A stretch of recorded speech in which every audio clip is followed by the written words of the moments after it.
আসসালামু আলাইকুম, welcome to my channel. আপনাদেরকে আমার চ্যানেলে স্বাগত। আজকে আপনাদের মাঝে শেয়ার করব মিষ্টি আমের আচার। খুবই সহজ এবং ইজিভাবে আপনাদের মাঝে শেয়ার করব। একবার আপনারা এই ভিডিওটি দেখলে নিজে ঘরে বানিয়ে খেতে পারবেন। চলেন তাহলে আমার ভিডিওটি শুরু করা যাক। এখানে আম হবে 1.5 কেজির মতন। আমগুলো বাজারের কিনা আম না, এটি নিজেদের গাছের আম। আমগুলো আমি কেটে এটাকে হলুদ দিয়ে মেখে রোদে রেখে দিয়েছিলাম। আর আচারের জন্য উপকরণ থাকছে পাঁচফোড়ন, ধনিয়া, সরিষা এবং মিষ্টি জিরে। ফার্স্ট টাইম আমি কড়াইটা বসিয়ে দিলাম। কড়াইয়ের অবশ্যই আগুন হবে লো হিটে। আগুনের তাপমাত্রা লো হিটে থাকবে। লো হিটে থাকার পরে আমাদের যে উপকরণগুলো আছে সেগুলো আমরা এক এক করে বেছে নিব। এখানে আমি দিয়ে দিলাম 3টি শুকনো মরিচ। শুকনো মরিচগুলো এবং এখানে দিয়ে দেব মিষ্টি জিরে। মিষ্টি জিরা 2 টেবিল চামচ। আপনারা অবশ্য আপনাদের আচারের আমের অনুসারে মশলাটা ভারী এবং কমিয়ে নেবেন। আর তার সাথে দিয়ে দিলাম 2 টেবিল চামচ ধনিয়া।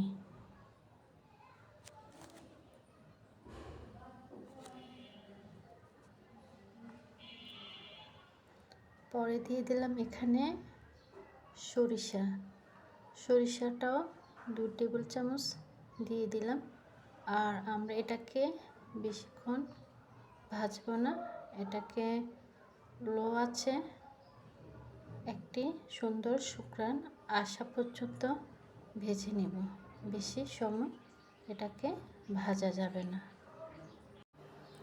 আপনারা স্ক্রিনে দেখতে পাচ্ছেন আমি কিভাবে ভেজেছি। এখন এই পর্যায়ে আমি এটা তুলে নিয়েছি। তারপর এটাকে আমি যখন ঠান্ডা হয়ে যাবে তখন আমি ব্লেন্ডারে ব্লেন্ড করে নেব। তারপর ফ্রাই প্যান আবার বসিয়ে দিলাম। আর যেহেতু আমি মিষ্টি আমের আচার বানাবো সেহেতু আমাদের এখানে তেলের পরিমাণটা কম লাগবে। আমি এখানে তেল দিয়ে দিলাম। তেলটা যখন গরম হয়ে আসবে তখন এখানে পাঁচফোড়নটা দিয়ে দিলাম। অবশ্যই আপনারা এই কাজটা করার সময় চুলার ভলিউম মিডিয়াম আঁচে রাখবেন। যখন আমাদের ভাজাটা হয়ে যাবে এ পর্যায়ে আমি রোদে রাখা আমগুলো এখানে ঢেলে দেব। আর রোদে এখানে আমি রেখেছিলাম 2 থেকে 3 ঘন্টার মতন। আমি আমগুলোকে সাইজ মতো কেটে ধুয়ে এগুলাকে আমি রোদে রেখেছিলাম 2 থেকে 3 ঘন্টার মতন।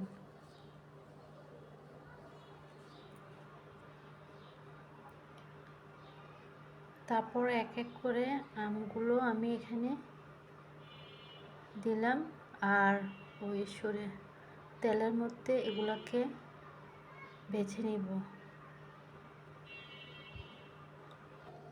আমটা যখন পাঁচফোড়নের সাথে মেখে ফেলছি এ পর্যায়ে আমি দিয়ে দিলাম এখানে 1 কেজি পরিমাণ চিনি আছে। আমি ফুল 1 কেজি দেব না, এখান থেকে 1 কেজির থেকে সামথিং একটু কমিয়ে চিনিটা আমি দিলাম। আপনারা যদি চান তাহলে মিষ্টি বেশি খেতে তাহলে অবশ্যই চিনির পরিমাণটা বাড়িয়ে দিতে পারেন। আমি 1 কেজি থেকে সামথিং একটু কম দিয়েছি। এখন এটাকে নেড়ে চেড়ে নিতে হবে। পরে আস্তে আস্তে চিনিটা যখন গলে যাবে তখন এটার গা থেকে পানি বেরিয়ে আসবে।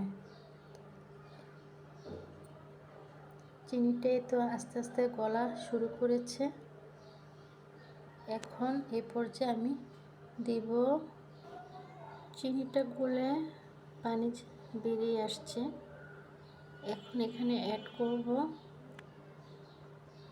বিট লবণ আর দিয়ে দিলাম গুঁড়ো মরিচ।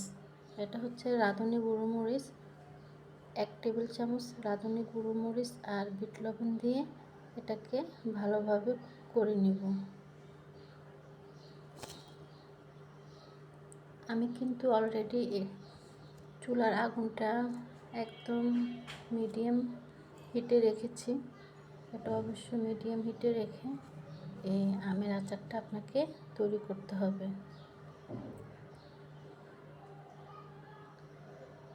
আমি যে মশলাটা ব্লেন্ড করে রেখেছিলাম সেটা এখন এই পর্যায়ে দিয়ে দিব।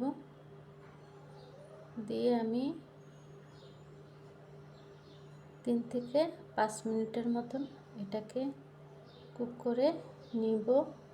তারপর আমাদের এই আচারটা কমপ্লিট হয়ে যাবে।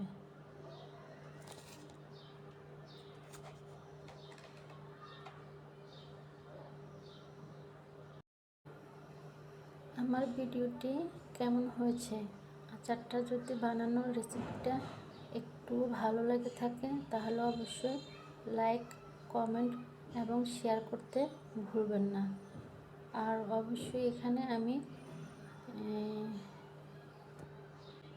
বেশি দিন যেন আচারটা ভালো থাকে সেজন্য আমি এখানে দিয়ে দিলাম ভিনেগার। ভিনেগারটা দিলে আচারটা অনেক দিন থাকবে, নষ্ট হবে না।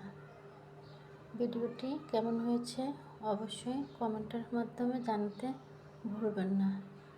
সবাই ভালো এবং সুস্থ থাকবেন এই কামনাই করছি। আল্লাহ হাফেজ।